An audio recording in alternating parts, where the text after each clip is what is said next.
नमस्कार, live news Delhi में आपका स्वागत है। मैं हूं आपके साथ मानसी त्यागी। देखते रहिए लाइव न्यूज दिल्ली। आइए रुक करते हैं इस वक्त की ताजा खबरों की ओर। दिल्ली के द्वारका हिट एंड रन मामले में 69 वर्षीय व्यक्ति अरुण कुमार की वेंकटेश्वर अस्पताल में इलाज के दौरान मौत हो गई। आम आदमी पार्टी ने प्रेस कॉन्फ्रेंस करते हुए दावा किया है कि दिल्ली में जल्द ही अरविंद केजरीवाल की गिरफ्तार कर लिया जाएगा। दिल्ली विधानसभा में बीजेपी के 7 विधायकों के निलंबन को लेकर हाईकोर्ट में सुनवाई हुई। इस दौरान कोर्ट ने विशेषाधिकार समिति की कार्रवाई पर रोक लगा दी है। दिल्ली के उपराज्यपाल वीके सक्सेना ने सीएम केजरीवाल को सीएजी की 5 रिपोर्टों को दिल्ली विधानसभा में पेश करने के लिए कहा है। राजधानी दिल्ली में एक बार फिर आग लगने की घटना सामने आई है। उत्तम नगर के पास मोहन गार्डन में एक मकान में आग लग गई। घटना के बाद दमकल की 6 गाड़ियां मौके पर पहुंची हैं। शहीद विजय सिंह पथिक स्पोर्ट्स स्टेडियम में शुक्रवार से इंडियन वेटरन प्रीमियर लीग यानी कि IVPL की शुरुआत हो रही है। बृहस्पतिवार को VVIP यूपी और रेड कार्पेट दिल्ली की टीम स्टेडियम में पहुंच गई। नॉलेज पार्क स्थित इंडिया एक्सपो मार्ट में बृहस्पतिवार को 3 दिवसीय अंतर्राष्ट्रीय travel show south Asia travel and tourism exchange की शुरुआत हुई। किसान संगठनों ने दिल्ली कूच का फैसला लिया वापस। सीएम के आदेश पर 3 सदस्यीय उच्च स्तरीय कमेटी के गठन के बाद की घोषणा।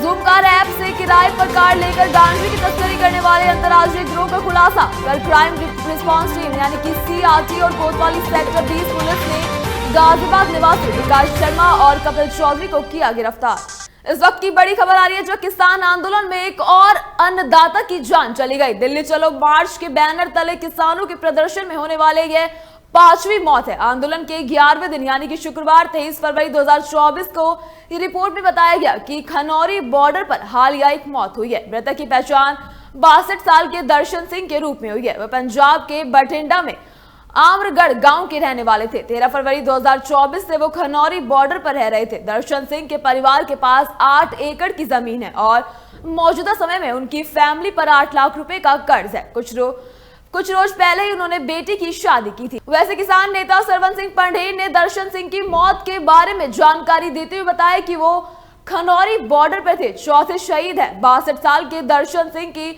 शहीदी दिल का दौरा पड़ने से हुई थी। पहले शहीद हुए 3 किसानों को जो मुआवजे की रकम दी गई उन्हें भी वही दी जाए। सांसद वीके सिंह आज गाजियाबाद में 1.5 करोड़ रुपए से अधिक धनराशि के सांसद निधि से विकास कार्य का किया उद्घाटन। में से एक सड़क गाजियाबाद के 4 गांवों को जोड़ती है। शाम को वो गाजियाबाद से ग्रेटर नोएडा के लिए होंगे रवाना।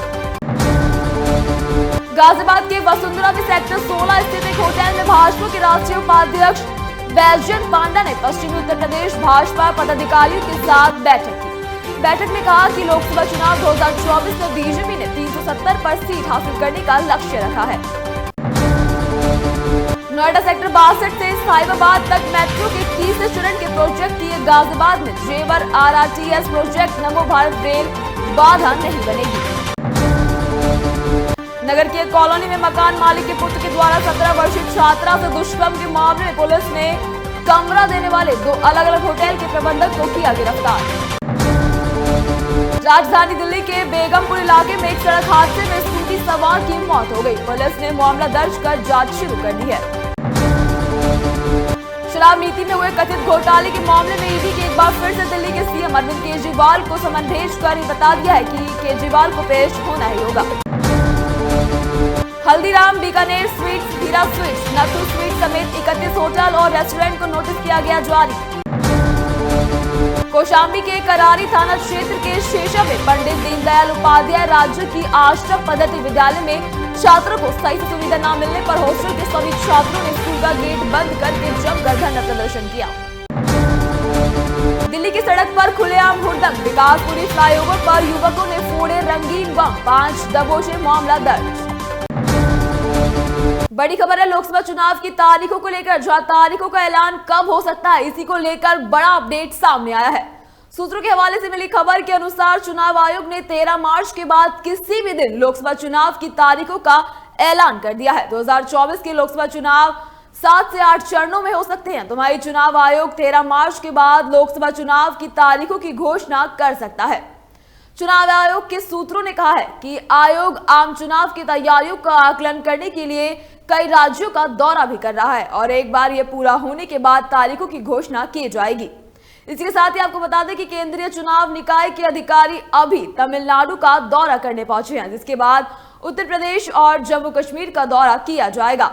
राज्य का दौरा 13 मार्च से पहले पूरा होने वाला है। आयोग पिछले कुछ महीने से तैयारियों का आकलन करने के लिए सभी राज्यों के मुख्य निर्वाचन अधिकारियों के साथ बैठक और निर्वाचन अधिकारियों के राज्य में दौरा करने के लिए पहुंच रहे हैं। अधिकारियों ने बताया कि सीईओ ने समस्या वाले क्षेत्रों, ईवीएम की आवाजाही, सुरक्षा बलों की उनकी आवश्यकता, सीमाओं पर कड़ी निगरानी को सूचीबद्ध किया है। अधिकारियों ने कहा कि विशेष रूप से चुनाव आयोग इस साल चुनाव के सुचारू संचालन के लिए आर्टिफिशियल इंटेलिजेंस का आयोग करने की योजना बना रहा है। चुनाव आयोग ने मई से पहले होने वाले लोकसभा चुनावों के स्वतंत्र और निष्पक्ष संचालन के लिए आर्टिफिशियल इंटेलिजेंस यानी कि एआई तकनीक का इस्तेमाल कर सकता है। सोशल मीडिया और डिजिटल प्लेटफॉर्म पर गलत सूचनाओं को चिन्हित करने और हटाने के लिए ईसीआई के भीतर आर्टिफिशियल इंटेलिजेंस के लिए एक विभाग भी बनाया जा सकता है।